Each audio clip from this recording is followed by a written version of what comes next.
Oh, I Oh, just started recording too, guys. Sorry, a few people asked me to.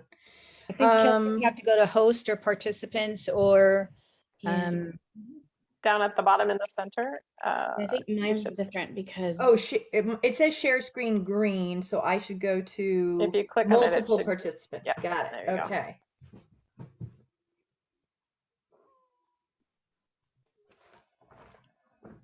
And for those of you watching the recording, I gave a little intro, touched on a few things about G Adventures, and now Kara is going to show us some features of the actual trip. okay. So I can't see the chat box or anything like that. This is a interactive experience. So please feel free. You don't have to throw anything in the chat box. Just shout it out if you have a question. I have some of my own photos in here mixed with some of our awesome professional photos at G Adventures as well. So you get the best of both worlds. This is me in all of my glory with G Adventures. This is actually at the Glacier Lagoon. So this is a prime example. When I went, it was November. So keep that in mind. I look like a poster girl for Columbia Sportswear in this particular shot. But this will be good for you guys to reference also when we talk about packing and stuff a little bit. For me, it's all about layers, layers. This is one of like the Pacific Northwest puffy jackets, so to speak, but it's really thin and lightweight though, but it keeps you like super warm. I have fur lined leggings on right there. And then I just have like, they're kind of a cloth on the outside, but they're waterproof, kind of like snow boots, but not like hardcore snow boots. And I live in beanies half the time. I'm from Portland, Oregon. It snowed here yesterday, craziness. But there you go. So I am used to this weather. It's going to be chilly when you're there, but honestly, it's not like the bone chilling. Go for the beanie, go for the gloves, go for the layers. But as soon as you step inside anywhere, it will be super warm and toasty. So be able to make sure you have layers that you can take off. I'm just going to run you through really quick. Iceland, we call it the land of fire and ice. I like to say it's kind of like the Pacific Northwest meets the face of the moon, with just some of the demographics and or topography and great different places that you'll see along the way. It's just really a stunning backdrop every time you turn. I'm going to go through this real quick. So we're going to go over the trip right now. It's Best of Iceland. It's 7 days, 6 nights. The main trip itself is October 2nd through the 8th. And I know Kelly is adding on some cool options for pre or post. So she'll go over that after. I'm just going to kind of go over the bulk. This trip starts in Reykjavik and goes north and then around the ring road in Iceland, back down and then ends back in Reykjavik. This is the airport. So what you're looking at when you land, it's pretty cool. The airport's about 40 minutes or so from the main town. So there is a bit of a drive once you land to get into the city center. This is an overview of Reykjavik. Looks like a fake little storybook town, and it's absolutely beautiful. Everything is very cozy, walkable. You'll probably just be getting into like the holiday season, so the little lights and everything will be out. The little town is very easily walkable, things to do, see, restaurants, bars. It's a really comfortable, safe, cozy town also, so you guys can all feel very comfortable.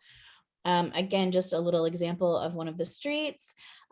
This is also one of the main subjects in the town as well that you can go see, as well as the staple of the National Church there as well, which is in a lot of people's photos and all of that good stuff.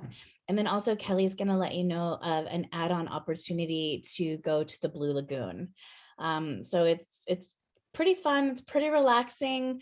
Yeah, if you get to soak in these amazing, beautiful geothermal hot pools, you can put face masks on. They have swim up bars with juices and cocktails and whatever you want. So it's kind of a fun add-on if you have the chance to stay a little bit extra to do that.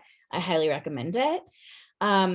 Just to give you an idea of the hotels, I'll show you a couple pictures of each stop just so you can get a feel for it. Like Kelly said, they're going to be more like small, locally owned and operated guest house feeling hotels rather than those big fancy ones. So this just gives you an idea of what to expect. Everything is always going to be centrally located, safe, clean, and have all the amenities that you need. The next stop after Reykjavik is up to Akureyri. And like I said, I am going to butcher the Icelandic names. So I apologize ahead of time. This is really up in the north. And this is one of the best parts about going before full-on winter hits, because you can still get up into the north. This is going to be extra great opportunities for some possible northern lights seeing, which is great. And also the opportunity to do the whale watching. So there is an add-on that you can prepay and book ahead of time. It's $93. And these activities do sell out. So if you're interested in that, you can add that on. It's $93. In that evening there, you will be, you'll have the opportunity to do the whale watching. So this on day 2, we drive to Akureyri. You're stopping for lunch at a local cantina. You'll explore the town and opt to go whale watching tour in the evening if you want. And so that will be pre-booked for anybody that wants to. If you wait to do it there, it's all going to be based on availability. And this is an example of the hotel that you stay at up in Akureyri in the north. So again, just simple, comfortable. And a lot of these have really beautiful views, outdoor areas, restaurants, and also a lot of them have hot tubs. So kind of a nice way to end the night to look up and hopefully see those northern lights as well. So the next day is headed off into day 3. This is where you head from Akureyri to Bakkagerði. There you go. Again, one of those names. This one, you're going to start with stopping at Godafoss waterfall in the route to Midtvein Lake. You'll explore lava formations, go check out the geothermal area of Namasko, visit Dedifoss waterfall, which is the largest and most powerful waterfall in all of Europe, before heading to Borgafjord for a night at a guest house. So this is just a couple photos from what you guys will be seeing on that day as well. And puffins are huge in this area, so you'll see the puffins as well. And then this is just an example of the guest house that you'll be staying at as well. And this is the outside. How cute is that? So like I said, all of these little areas, they have restaurants in there. There'll be opportunities to stop and either have organized dinner, or they'll have an option for organized dinner at the guest houses in the evening too. So the next one, you are headed off into, it's Hof. This is actually one of my photos of the lakefront dock area in Hof. It is a beautiful, beautiful backdrop. It's all along the coast. So you're driving across the fjords, and you'll stop at the glacier and all of that along the way. So this is an example of some of those great things that you'll be seeing. And then this is an example of the guest house also that you'll be staying at there. So you can get an idea. Who else think that hot tub looks pretty fantastic to end your day? I'm ready for that right now. It's been a week. And then the next one is we are off from Hof to Vik. And this is probably my favorite section, and I'll show you more pictures why later. But this one is an example of Diamond Beach. And some of the other glaciers that you'll see. This is the Black Rock and Black Sand Beach that you guys get to go to. I could honestly spend hours just taking photographs of the what they call Diamond Beach. And I'll show you another one of my photos near the end.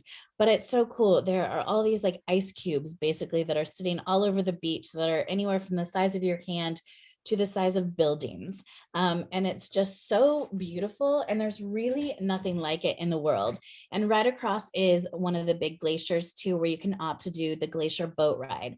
The boat ride on the glacier is also one of those options you can add. That is also $93. And that can be booked ahead of time because those glacier boats do sell out. This is also an example of one of the hotel that you will probably be staying at in Vik.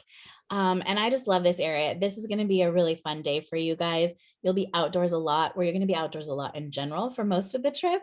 But this one was a highlight for me. And then next you're heading off into the last segment from Vik back to Reykjavik through the Golden Circle. So many fun stops here. You get to see some of those massive, beautiful waterfalls that Iceland is known on. This one's fantastic. You can actually walk behind there and do the whole view from the back as well. I would definitely say at least you want one of those waterproof shells to have. So if you do walk through some of the waterfalls, and waterproof shoes are going to be a really big help for you. You'll stop by the geysers as well to see the geysers in the area, and also hit the Gullfoss waterfall as well on the way back. This is the one that constantly has rainbows going over it. So if you're into rainbows too, there is a myriad of rainbows that you will see throughout all your waterfall days and pictures too. Again, there's a little one in the back to check out. And then just to quickly go over weather, I kind of stole this blurb. This is actually one of my photos of Sellenfoss Wow. waterfall. It's just stunning. At all angles are a different feeling when you get to them, and the sound and the feeling when you're in them is very cool. So waterfall in Icelandic is foss. So you're basically going to be in the land of fosses. You will, yes, waterfalls will never be the same after you hit up Iceland. But I wanted to pull this out because I thought this was really cool. It talked about weather in October, and it's nice because it's kind of on the cusp in between the major seasons. You're still getting all the glory of those autumn months, but also some of those more crisp months, and then also the times where the northern lights start to come out and dance in the sky. So my fingers are crossed for you guys on that. Obviously, we can never promise that, but October is a really good time because it's before the major rainy season, before the snow and things like that. So there's a much better chance on these in-between seasons to see the northern lights actually. The other thing I just wanted to quickly talk about was COVID and entry requirements. Iceland recently basically lifted all of their restrictions. So there are no pre-tests needed, anything like that. At G Adventures, we do request that everybody is vaccinated on the trip to be able to protect everybody a little bit more.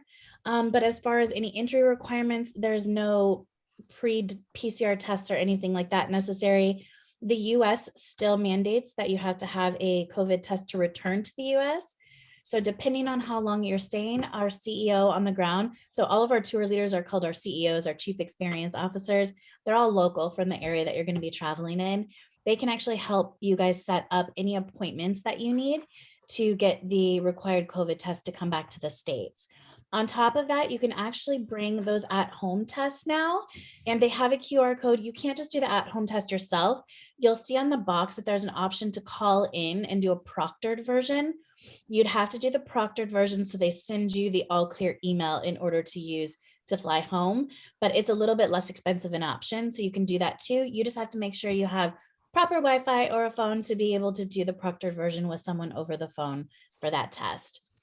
I've done those a couple times, and I'm doing that when I go to Greece. Then you don't have to worry about making an appointment on land, which I've done too. I mean, it worked fine in Peru, but I kind of know guaranteed as long as I have Wi-Fi, I can get. And it's not a schedule. They're there 24 hours, and they just stay on the phone with you while you test. It's usually done in about 15 minutes. So I'll get you guys more information on that. Yeah, I think that's a great idea. I think if you have one, bring them. If you haven't ordered them yet, you can still order your free ones from the government, and they'll send them straight to your house, which is fantastic. Those ones won't work though. They do. How Yeah. would you get it proctored? It shows on the one I just got them actually, and it actually has the phone number for you to do them. I know that didn't the know Buy that. Next Now, the Buy Next Now brand does, but Yeah, the that's ones the that the one I have. government sends you, the orange and white ones, they do have a phone number where you can do it now online, I'll have to check which that is out. cool. Yeah. Also, we do require travel insurance to be on the trip, just to make sure that we can take care of you if something happens. What we require is a minimum of $200,000 coverage. Don't fret. It sounds like a lot, but it's not. That's really limited because that's $200,000 inclusive of medical, emergency evacuation, and repatriation. So that's basically most basic policies out there, but that's something that Kelly can really walk you through. And then again, this little photo of mine is part of Diamond Beach, which I think is just magical. And then we're going to open it up for questions and anything else Kelly wants to go over, just to let you guys know the ins and outs of the trip. That's an amazing picture. You took that? I did. Wow. And it was hard to pick which ones I wanted to share. It's really Yeah. amazing. So it's a beautiful country. So you guys can't go wrong. If you're a photography inspired as well, this is the place that will bring out all of your inspiration. So yeah, I'd love to take questions. I'm going to add a few more things. One is, I did a real cursory look at insurance. It is age based, so I used my age, which is 53. If you want to get an idea of that on the basic trip, if you were to just do the basic trip, let's say you're using miles for air or something, it's $181. If I add in the add-on and the air, it gets up to like 240. So it kind of depends what we're insuring, but that gives you an idea of the insurance cost. That includes if you had to cancel the trip for any medical reason, which I've seen it all, but especially in the last 2 years. It does include having to cancel if you get COVID. Does not include you're concerned about rising COVID rates or there's a new strain. It just does not cover pandemics, but it covers if you actually get sick or get COVID. And there's other coverage I can go over more detail, but it does have the emergency evacuation that she was talking about. It's your medical coverage when you're out of the country. A lot of medical insurance does not cover you when you're out of the country. So I always recommend it anyway. And there's options up from there. There is cancel for any reason. It's more expensive, but we can discuss that on a case by case when you book the trip. I wanted to talk about my add-on, which is I was choosing between what trip to do. Originally, I was going to do a 5-day Northern Lights trip that really concentrated on just seeing the Northern Lights, but it didn't go all around Iceland like this trip does. And I was like, we'd miss a lot. We want to see all of Iceland, not just go for the Northern Lights. So Cara did tell me there's a couple of places on the trip that are kind of good for that. And if you tell the inn we're staying at you want to be woken up if the Northern Lights come out, they'll do it, which I thought was kind of cool. But I kind of also booked a 2-day, 1-night pre-night to get a couple things in that aren't included. It'll also mean you have another day kind of in Reykjavik to settle.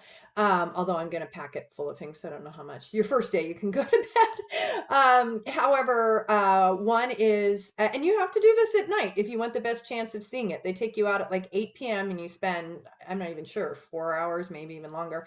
And they take you to a couple of places that are dark, away from the lights. Um, to try to see the Northern Lights. It's never a guarantee. And even though it will be harder, what I kind of want to do, but people can do it however they want, is I want to schedule it the night we arrive, because if you don't see them, they'll take you out again. And it can be brilliant the next day. So then you have 2 chances to see it. But if you kind of want to be able to rest that first night, you can just do it the next night. And then I also booked, included in that extra day, going out to the Blue Lagoon. If you don't want to add a day, I actually can, if you arrive in the morning, book you an excursion that they're going to take you from the airport to Blue Lagoon. You're going to stop for a couple hours and then they'll take you to the hotel. It's just kind of, you're going to arrive at your hotel wet and having traveled all day, but it is an option if you don't want to add a day and you really want to go to Blue Lagoon. Some people do it that way.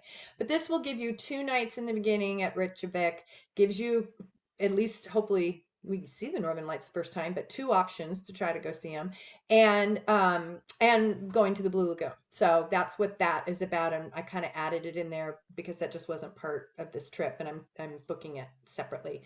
I did offer, and I just want to clarify because I might not have been that clear about it. If you book by Friday, by April 15th, then I'm including the entrance to the Blue Lagoon. I think a couple people might have thought that meant like that whole $400 package, but that includes the extra night, getting into Blue Lagoon, the transportation there and back, which is actually kind of high in Iceland, and picking you up at night. We're going to do it in 4x4 Jeeps and going out to the various spots to see the Northern Lights. So that's all included.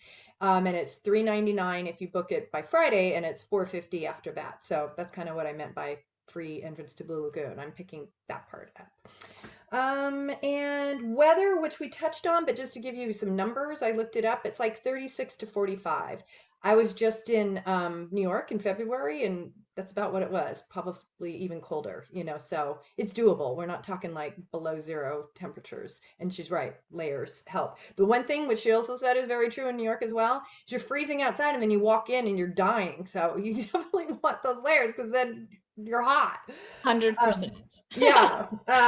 And air. So air's on your own. Some people may have miles they want to use, or I will help you, whichever you want. Preliminary look I did this week. It was running about $850 on United with 1 stop. Pretty decent schedule. So that gives you an idea. And let's see, insurance, air, transfers are also not included. And I will arrange those as well, but just to know when you're looking at costs, there's a couple different ways we can do it, whether we're sharing, whether you're coming in individually. Ubers and taxis are available, but expensive, like $100 to $200 from the airport. So it'll be better if we can kind of coordinate and work out some transfer stuff. And I think that's most of what I wanted to throw in. So does anybody have any questions? Hi, Kelly. It's Hi, Regina Regina. here. So the dates that you have, Mhm. the 2nd through the 8th is not the add-on dates, correct? Right, it would be at the 1st through the 8th if you add the day. 1st through the 8th, okay. Yeah. Leaving San Francisco at about what, You would leave, most likely you would leave on the 30th of September and arrive the 1st. And so the Okay. extra night is October 1st, and that's when we'll do our extra stuff. And then the 2nd will be actually on the 2nd is, so what I would like to do is the night of the 1st we'll try for our first time for Northern Lights. The 2nd we go to Blue Lagoon during the day, and then if we didn't see them, we try again on the 2nd for the Northern Lights. And we also meet our guide, which is another thing I wanted to point out. I am not your guide. I'm your host, and I'm there. But you do have an expert guide that G Adventures always uses, local guides who have done this quite a bit and are very knowledgeable and can help out with everything. So our first meeting is the night of the 2nd, and if someone is joining us that day, they would need to arrive that day, morning, whatever, and be ready to meet us that night. Okay, And if and you then miss it, it's not the biggest deal, but that's like the introductory meeting. you're saying that added experience is 350 or something like that, did you say? If we book that? It was $399 if you do it by Friday, and it's $450 after that. So Okay, I that's have to what, know one now. extra night. Sorry, That's good. What was the question about what it's one extra night. included? Yes, one extra night plus Blue Lagoon, Uh-huh. plus transportation to and from Blue Lagoon, plus Jeeps picking us up that night and taking us out to see the Northern Lights. But I have to know now if I'm going to do the extra night. No, you don't. Oh, I could just book the trip and then say maybe in a month I go, you know what, I Mhm. really want that extra night. Mhm. And it would still be, It's just $50 more. Although I'll tell you this, if you book your trip by Friday and want to add that on, I will do it. In fact, the other thing actually I was going to say is if you don't want to add the extra night and you book your trip by Friday, I will pay your entrance to Blue Lagoon. That's just something I'm throwing in to entice everybody to book by Friday. Mhm. Because I need 8 and I have 6. To be completely honest, I think I got a couple extra days, but I would really like to know by Friday. Mhm. Any other questions? How much like walking around and stuff, like how active is the trip? Thanks. I had that on my list to cover. Thanks, Heidi. It's pretty accessible to everybody. Kara has done it, so she can answer, but it's not hiking Machu Picchu like I just did. It's not that active. It's and there's options. Like the hike out on the glacier is optional. But how active would you say it is, Kara? You're on mute, hun. You would think after 2 years I'd have the mute down, Well, and right? I was in a show that we did on Zoom, Diary Van Frank, and we had a symbol to each other that if you started talking, saying your lines, and you were on mute, we'd go like this and scratch our nose. So all the actors were going like this. That meant mic's off for the one not doing that. I would say honestly, the physicality behind it, I would not worry about it. It's very moderate. I am a severe asthmatic, and I was able to partake in absolutely every part of the trip, even the glacier hike. On my trip, I had everything. I had people from 20 years old to 86 years old, and everyone was able to participate. There was no one that missed out on anything.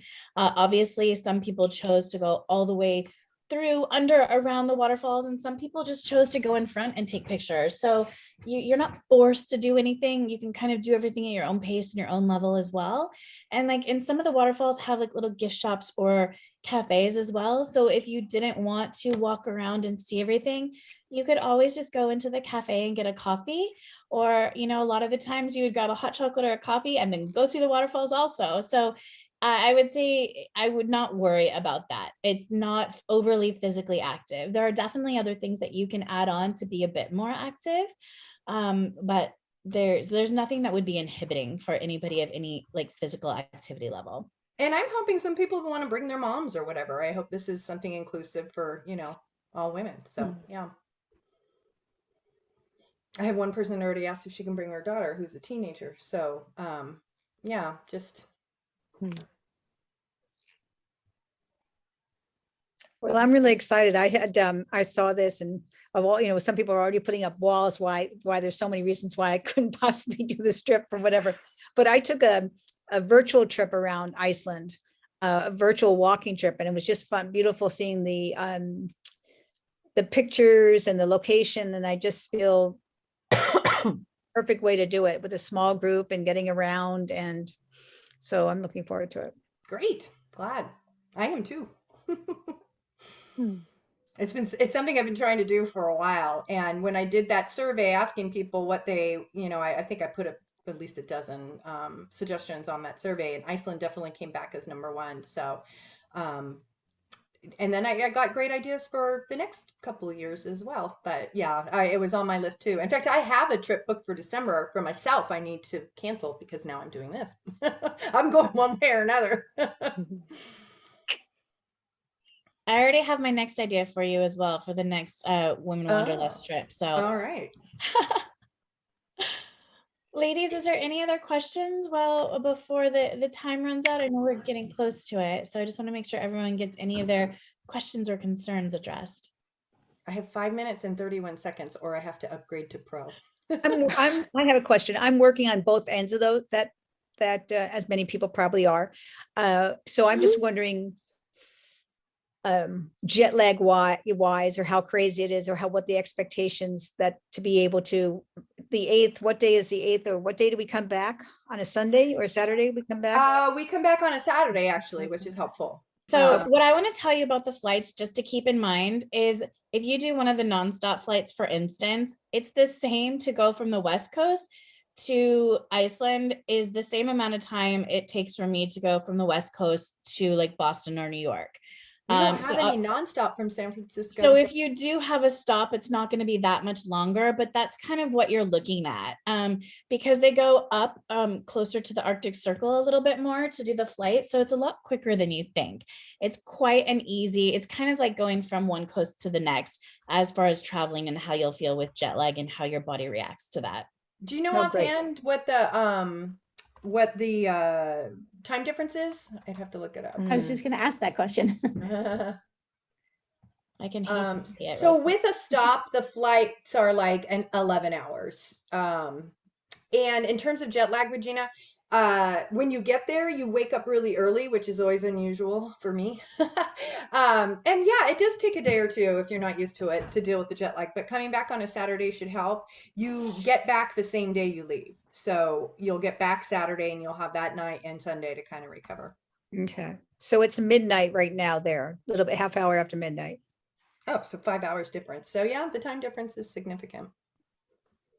I always feel though, if you push yourself and stay up once you get there and go to sleep Mhm. at normal time or the local time, it really helps you kind of acclimate a little bit to the time difference. Yeah, I agree. I If always you make go to bed when you myself get stay up. there, it messes me up for Yep. days. Yeah, I agree.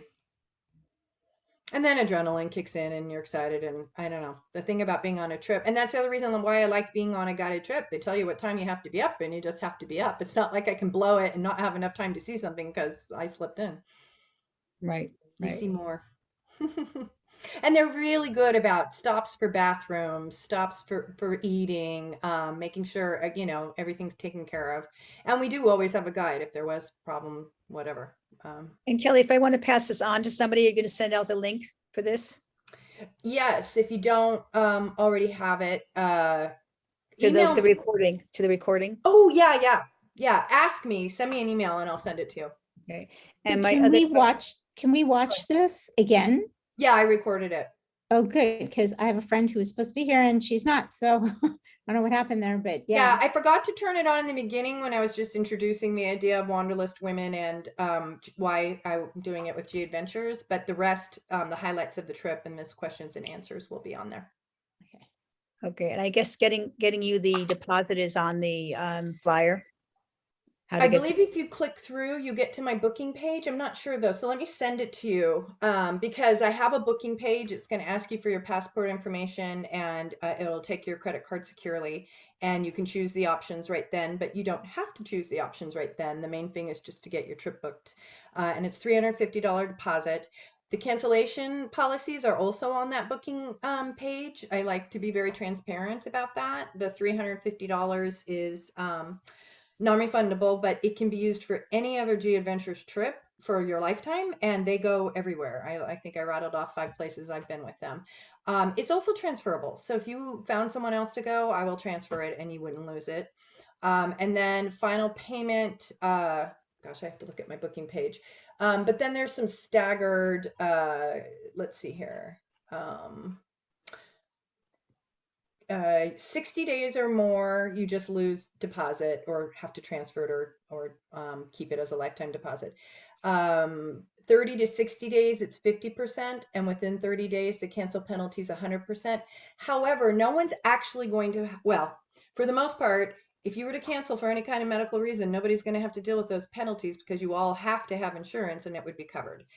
Change of mind is a problem, but not any kind of medical reason, which is why most people cancel. And so those penalties don't apply. You just get it back with your insurance. Okay, great. Okay, well, we have less than a minute, so I'm going to say thank you. My email you should all have, it's kelly@familytrav.com. So email me if you need that booking link or have other questions that come up. Please, yeah, I'll send this video for anybody who requests it and forward the information. We didn't quite talk about single bookings or roommates or that kind of thing. We can work with all that, but I did find out I probably can get more than 2 single rooms. So if that's something you want, it's $800 more, which is pretty reasonable. Actually, it's not like double the cost. Or you can bring somebody, or we will set you up with somebody. So, yeah, those are all options. And when